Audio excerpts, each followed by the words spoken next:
তো পাঠাবলি দেখে এসে তো আমরা সবাই মিলে শুয়ে গেছিলাম। আর এখন সকালবেলা ঘুম থেকে উঠে নিয়ে সবাই মিলে এখন মুখ চোখ ধুয়ে নিচ্ছি, এখন ফ্রেশ হয়ে নিচ্ছি। তারপরে আমরা যাব নদীতে স্নান করতে যাওয়ার আগে আমি এখানে স্কুটি চালানো শিখছিলাম, যেটা আমার সাধ্যের বাইরে সবাই বলছে, কিন্তু আমার জেদ আমি শিখবই। জেদ যখন আমার মাথার মধ্যে চেপেছে তখন আমি শিখেই ছাড়বো। জেদ তো জেদ, আর আমার জেদটা না খুবই বাজে। একবার যদি মাথার মধ্যে উঠে যায় সেটা আমি করেই ছাড়ি। তো আমি জানি একদিন আমি শিখতে পারবো না, কিন্তু একদিন ঠিকই শিখবো, সেটা খুব তাড়াতাড়ি, কারণ কোনো কিছুই একদিনে হয় না। আমরা এখন যাচ্ছি নদী স্নান করতে, তার আগে গাড়ি চালিয়েছিলাম। তো গাইস এখন আমরা যাচ্ছি, বলতে যাই না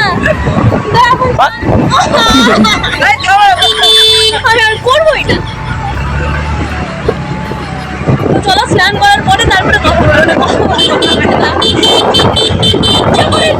বল এবার কি বলবি বলছিলিস। এই যে এই জিনিসটা ছোটবেলা নদী আসতাম, এটা খেতাম আমরা, সেই মিষ্টি। এটা আদৌ জঙ্গল গাইস, জঙ্গল। খাই এটা পাগল, মিষ্টি খেয়ে দেখ পাগল। আমি দেখেছি পাগল ঠিক আছে, ঠিক আছে, খা তুই খা, দেখি খা। ঠিক আছে, না প্রমাণ না, খা এখনই। হ্যাঁ নে খা।